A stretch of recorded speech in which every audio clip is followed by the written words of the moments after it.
जो निष्कर्मी है, आलसी है, कामचोर है, कुछ करता ही नहीं, कबीर साहब कहते उसकी प्रशंसा मत करो, नहीं और निठल्ला हो जाएगा। उसकी निंदा कीजिए, उसको कहिए कामचोर है तू, आलसी है। और जो कर्म योगी है उनसे प्रेम कीजिए, उनकी प्रशंसा कीजिए, उनको धन्यवाद दीजिए कि आपने बहुत मेहनत करके उन्नति किया है। मेरे आश्रम पर कोई व्यक्ति आता है, हम धन्यवाद देते हैं उसको। सड़क पर लोग निकलते हैं, कोई गाड़ी से निकलता तो मैं, वो रुकता नहीं है, फिर भी मैं धन्यवाद दे देता हूँ कि अच्छी मेहनत किया, गाड़ी से जा रहे हैं, अच्छी बात है, पति पत्नी सुखी हैं, आराम से यात्रा कर रहे हैं। अपन को कुछ लेना देना नहीं। जो लोगों को धन्यवाद देता है उसकी जिंदगी में आशीर्वाद बरसता रहता है। जो सबसे वाद विवाद करता है उसकी जिंदगी में कभी भी शांति सुख नहीं आता है। इसलिए धन्यवाद दीजिए। अपने पति को भी धन्यवाद दो। तुम्हारे लिए जितना तुम्हारे पति ने किया है इतना और किसी ने नहीं किया है, वरना कोई करेगा। रात दिन मेहनत करता है और तुम्हारा प्रबंध जुटाता है। अपनी पत्नी को भी धन्यवाद दो, वो भी सुबह से उठ करके शाम तक दौड़ती ही रहती है। ये नाश्ता बनाओ, ये चाय बनाओ, पोहा बनाओ, आलू गुंडा बनाओ, पकौड़ी बनाओ, गुलगुल बनाओ, वो मेहमान आए, ये मेहमान आए, फिर घर की सफाई करो, सेटिंग करो, सामान, फिर बर्तन। शादी करके बहुत बड़ा झंझट खड़ा हो। जब शादी नहीं हुई थी तब सोचते से शादी करेंगे तो बहुत बड़ा रसगुल्ला मिलेगा, और शादी करने के बाद रस तो चला गया, केवल गुल्ला गुल्ला मिला। बहुत बड़ा लोड आ गया, मेहनत आ गई। मेहनत के बिना तो भगवान का दरबार भी व्यर्थ हो जाता है। भगवान के दरबार में भी परिश्रम ही स्वर्ग तैयार करता है। आश्रमों में संत लोग भी मेहनत करते हैं तो आश्रम चमकता रहता है। और जहाँ संत लोग आलसी है, बड़े बड़े जटा और कपड़ा फटा और काम लटा और आलसी सोने में डटा, वहाँ तो सब भगमच्छर हो गया, भंगार हो गया। मैंने बहुत से आश्रमों में देखा सब भंगार हो गया है। बहुत से घरों में भी भंगार है और बहुत से आश्रम तो स्वर्ग जैसे चमक रहे। कितने लोगों का घर भी दमक दमक रहा है। कर्म करो, मेहनत करो, सफाई करो, सेटिंग करो, रंगोली बनाओ, दीपक जला के रखो शाम को, खुश रहो, प्रसन्न रहो, पर्दे सजाओ, खिड़की भी साफ करो, दरवाजा भी रोज पोंछो, अन्यथा उसमें कीड़े मकोड़े घर बना लेंगे दरवाजा में। तुम्हारे घर में न जाने कितने लोग घर बना लेंगे। थोड़ा झाड़ो उसको और सुंदर मकान बनाओ, डिजाइनदार बनाओ, मस्त मकान बना दो। ऐसा बना दो, कैसा बना दो, जैसा बना दो, लेकिन अच्छा बना दो। और प्रेम से सो भी, बेड भी अच्छा लगाओ। जीना है, मरना है, पर बनाना है। जब तक जीना है, अच्छे से रहना है। भोजन भी अच्छी तरह से प्रेम से चबा चबा कर खाओ। हड़बड़ हड़बड़ मत खाओ, गड़बड़ गड़बड़ मत खाओ, अलवा जलवा मत खाओ, भूसा मत खाओ। ढंग से खाओ, थोड़ा खाओ, कम खाओ, लेकिन क्वालिटी का भोजन करो। प्रेम से खाओ, मुस्कुरा कर खाओ। और खाने के बाद बनाने वालों को धन्यवाद दो। और उसके बाद में थोड़ा आराम भी कर लो। आराम का मतलब ये नहीं कि सो जाओ।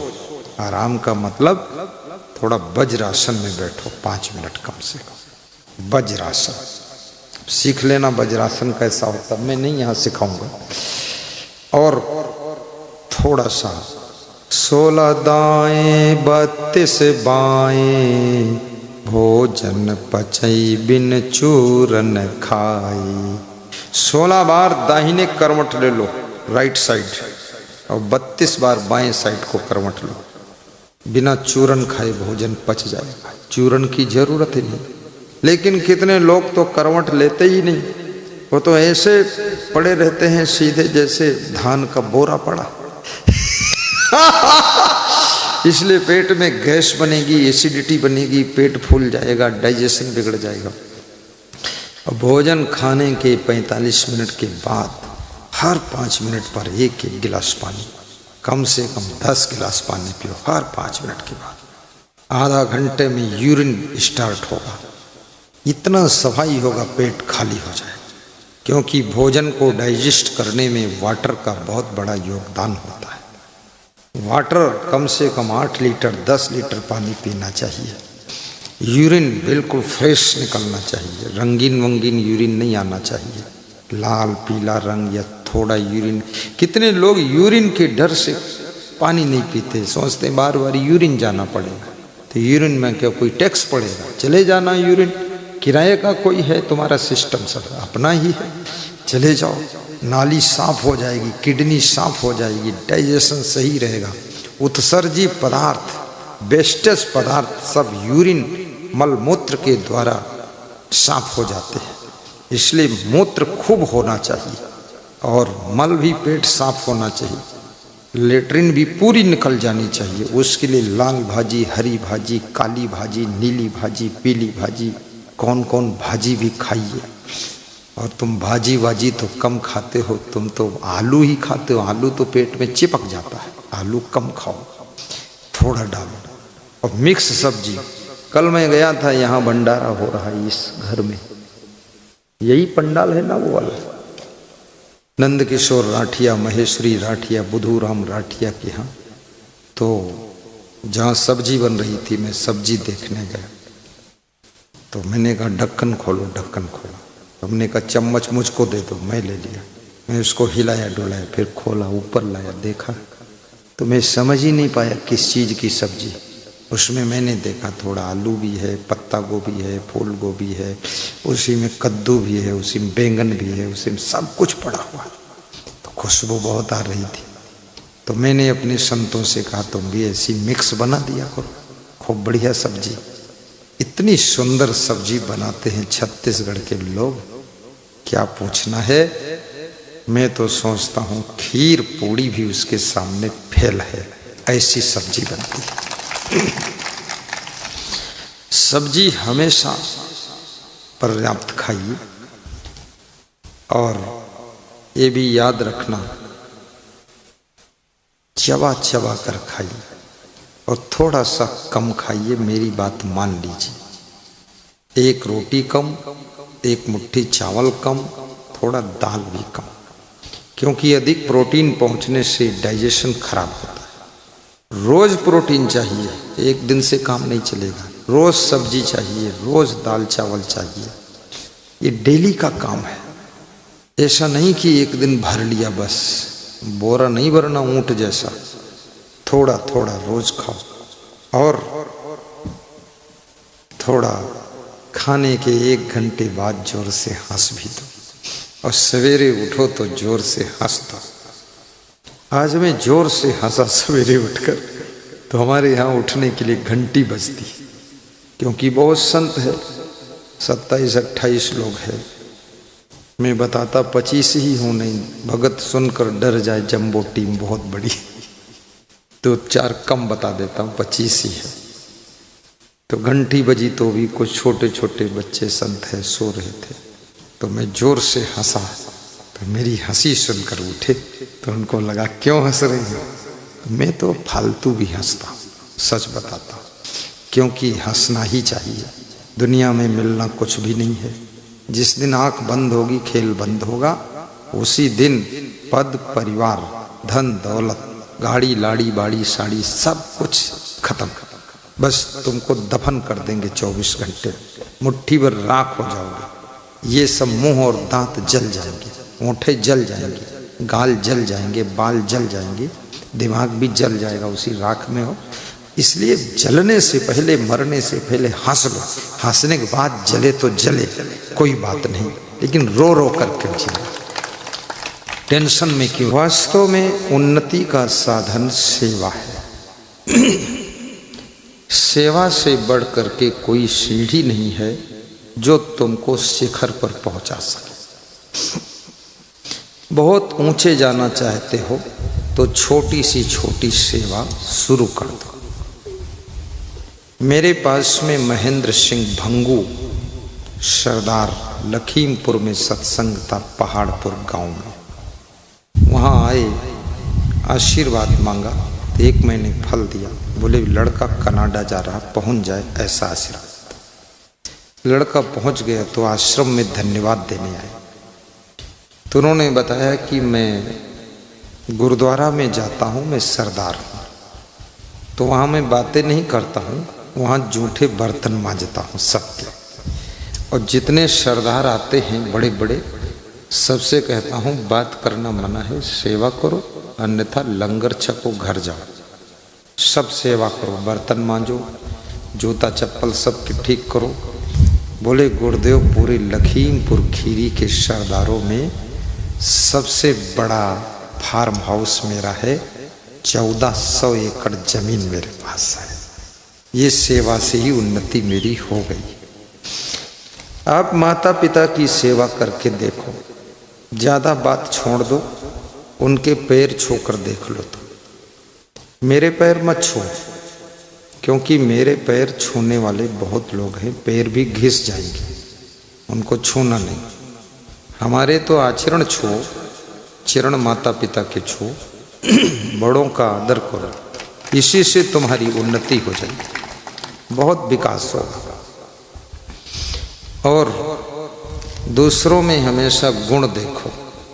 जैसे धूल के भीतर भी पड़ा हुआ शक्कर का कण चींटी ढूंढकर शक्कर के कण को उठा लेती है और अपने गड्ढे की ओर ले आती है, अपने बच्चों को भी खिलाती है। धूल में पड़ा हुआ शक्कर का कण चींटी ढूंढ लेती। तो तुम भी हर आदमी में गुण रूपी शक्कर को ढूंढो। हर व्यक्ति में कोई न कोई गुण होता है, और जब दूसरों में तुम गुण ढूंढते हो तो उससे तुम्हारा प्रेम बढ़ता है और मन में प्रसन्नता बढ़ती है। जब सबके अंदर तुमको अवगुण ही अवगुण दिखता है तो तुम्हारे भीतर फिर क्रोध बढ़ता है और सबकी निंदा करते रहते हो दिन भर। और संसार में कोई ऐसा व्यक्ति नहीं है, गुण दोषमय संसार है। कुछ गुण है, कुछ दोष भी रहता है, हर व्यक्ति में रहता है। किसी में गुण ज़्यादा है, दोष कम है, किसी में गुण दोष बराबर है, किसी में दोष ज़्यादा है, गुण कम है, लेकिन अपने को गुणों से मतलब है।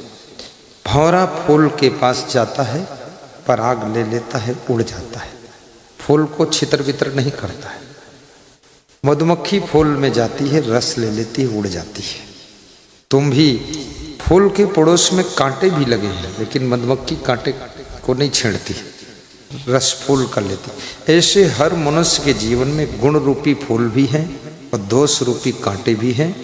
तुम्हें लेना क्या है, रिश्ता किससे जोड़ना है। इसलिए गुण लीजिए तो तुम गुणवान बनते चले जाओगे, और गुणवान व्यक्ति ही धनवान बनता है, महान बनता है, सुखी बनता है। बाहर किसी से कोई कंपटीशन ही नहीं। लोग कहते हैं बहुत तगड़ा कंपटीशन है, कोई कंपटीशन नहीं। अपने भीतर सुधार करिए, अपने अंदर संशोधन करिए, अपने अंदर कुछ विकास करिए, अपने को प्रखर बनाइए, अपने को अच्छा बनाइए। दूसरों की चिंता छोड़िए कि वो आगे बढ़ रहा, पीछे बढ़ रहा, छोड़ो बकवास। तुम अपने को देखो कि मेरे को कहाँ कहाँ स्वयं के लाइफ में करेक्शन करना है, कहाँ कहाँ हमको डायरेक्शन खुद को देना है। Self direction, self correction life होना चाहिए। दूसरा तुम्हारी लाइफ में करेक्शन करेगा, तुम नाराज हो सकते हो, इसलिए स्वयं करेक्शन करो, स्वयं को डायरेक्शन भी दो, स्वयं को समझाओ, स्वयं को डांटो भी, स्वयं से बातें भी करो, स्वयं बैठकर प्लानिंग बनाओ। जिसकी प्लानिंग सही है, फिर डिसीजन सही है, फिर उसको एक्शन लेना होता है। फिर टाइमिंग सेट करिए, फिर एक्शन लीजिए, फिर देखिए आपको रिस्पांस मिलना शुरू हो जाएगा। तुम गलत प्लानिंग करोगे, कितना मेहनत करो सब फेल है। तुम गलत डिसीजन लोगे, कितना दौड़ो सब व्यर्थ है। डिसीजन सही हो तो एक कदम भी आगे बढ़ेगा तो मंजिल के निकट पहुंचोगे, और डिसीजन गलत है, दिशा गलत है, 1000 कदम रखोगे तो भी मंजिल से दूर होते चले जाओगे। इसलिए सारा खेल तुम्हारी फैसले का है। फैसला गलत होगा तो सफलता में फासला हो जाएगा, और फैसला सही होगा तो सफलता तुम्हारे चरण चूम लेगी, सफलता चरण चूम लेगी। अपनी दिशा का सही निर्धारण करो। जिनकी दिशा गलत है, दिशा सही नहीं, तो उनकी दशा भी सही नहीं। दिशा बिगड़ गई तो दशा बिगड़ गई, और दिशा सुधर गई तो दशा सुधर गई। चाल बिगड़ गई तो हाल बिगड़ गया, चाल सुधर गई तो हाल सुधर गया। लोग पूछते हैं क्या हाल चाल है, बस ये तो चालू भाषा में लोग पूछ लेते हैं, ऐसे ही फॉर्मेलिटी में क्या हाल चाल, सब ठीक ठाक है। लोग उत्तर भी देते हैं परफेक्टली ऑल राइट, सब ठीक है, चकाचक है। लेकिन आज तक चकाचक किसी का हुआ ही नहीं। भगवान राम का, भगवान कृष्ण का भी सभी हाल चाल तो ठीक होता ही नहीं, कुछ न कुछ तिकड़म लगा रहता है। इसलिए कांटों की गोद में जैसे गुलाब खिलता है, मुस्कुराता है, ऐसे तुम भी समस्याओं और संघर्षों के कांटों की गोद में अपने मन के गुलाब को खिला कर रखिए और मुस्कुराते हुए जीवन जीने का अभ्यास कीजिए। ये सोचो कि सब ठीक हो जाएगा तब हम खुश होंगे, सब ठीक तो किसी का नहीं। और समस्या मर जाओगे तो भी रहेगी, तो तुम्हारे दफन करने की समस्या रहेगी, लाश की समस्या है। मौसम बिगड़ गया, बरस रहा है, अब लाश को दफन कैसे करें, वो समस्या। फिर कभी कभी किसी किसी लाश को दफन करने वाला कोई है ही नहीं। जैसे सुब्रत राय, सहारा इंडिया के प्रमुख, बहुत बड़े आदमी थे, उनकी लाश को दफन करने के लिए उनकी पत्नी भी नहीं पहुंची, बेटा भी दोनों नहीं पहुंचे, बहू भी नहीं पहुंची। ठेलुहा लोगों ने दफन किया, जिनके लिए बेईमानी किया, छल कपट किया, नंबर 2 का काम किया, जिनके मोह में पड़कर जेल गए, वे लोग लाश को भी दफन करने आ नहीं सके। क्योंकि दफन करने आते तो वो अरेस्ट हो जाते, वो सब विदेश भाग गए। ऐसा काम करके बैठे हैं कि इस देश में नहीं रह सकते, घर में नहीं रह सकते, जेल में सड़ रहे। क्या फायदा उससे? थोड़ा कम में भी रहो, लेकिन घर में रहो, प्रेम से रहो, बहुत ज़्यादा चक्कर में मत पड़ो। कितने नेता जेल मंत्री थे, अब वो जेल में बैठे, घोटाला खूब किया है। रेल मंत्री थे, अब वो जेल में बैठे हुए सड़ रहे। चारा घोटाला, कोयला घोटाला, लोहा घोटाला, भैंस घोटाला, कौन कौन घोटाला, शौचालय घोटाला, लेटरीन घोटाला, टट्टिक पैसा खा गए। गनीमत है कि टट्टी नहीं खाया उन्होंने। इतने लालची लोग, अब वो जेल की हवा खा रहे। इतना अच्छा अच्छा घर बनाया है, घर का आनंद लीजिए। क्या कमी है तुम्हारे पास में? याद रखना, अपने मन को लिमिट में बांध कर रखो, कंट्रोल में रखो। लालच में भी इसको ब्रेक लगाओ, काम वासना में भी ब्रेक लगाओ। ज़्यादा काम भोग करोगे, शरीर में टीबी का रोग हो जाएगा, नाना रोग पैदा होंगे, वीकनेस आ जाएगी, बीमारियां ऐसी आएंगी कोई इलाज नहीं। इसलिए संयम नियम भी रखो, अहंकार भी मत करो। सबसे टकराते रहोगे तो शांति कब लोगे? हाथ जोड़कर निकल जाइए, मुस्कुरा कर निकल जाइए, छोटे बनकर निकल जाइए। आराम से सोइए अपने घर में और प्रेम से भोजन कीजिए। जो द्वार पर आ जाए 1 गिलास पानी पिला दीजिए। कोई ज़रूरी नहीं कि रसगुल्ला ही खिलाओ, 1 गिलास पानी पिलाओ, हाथ जोड़कर बोल दो जय सिया राम, साहिब बंदगी नमस्कार, और विदा हो जाए तो 2 कदम चल के विदा कर दो। झगड़े बढ़ाओ मत। खेत में जब घास बढ़ जाती है तो फसल नष्ट हो जाती है, और मनुष्य की जिंदगी में जब झगड़े बढ़ जाते हैं तो सुख शांति भी नष्ट हो जाती है, सुख शांति भी नष्ट हो जाती है। बोलो सद्गुरुदेव की जय। अपने क्रोध को भी कंट्रोल रखो। ये गुस्सा तुम्हें भूसा बना दे। क्यों इतना गुस्सा में रहते हो? तुम्हारी गुस्सा से सुधरा कौन है? कोई नहीं। तुम भी बिगड़ गए गुस्सा कर करके, तुम्हें टेंशन हो गई, तुम्हारा बीपी हाई हो गया। मैं एक विधायक के यहाँ गया पधरौनी, तो उसकी पत्नी ने कहा एक काम कर दो गुरुजी, हमारे पति को क्रोध बहुत आता है। तो पति भी बैठा था, उसने कहा क्रोध क्या, लोग गलत करते हैं तो फिर आ जाता है।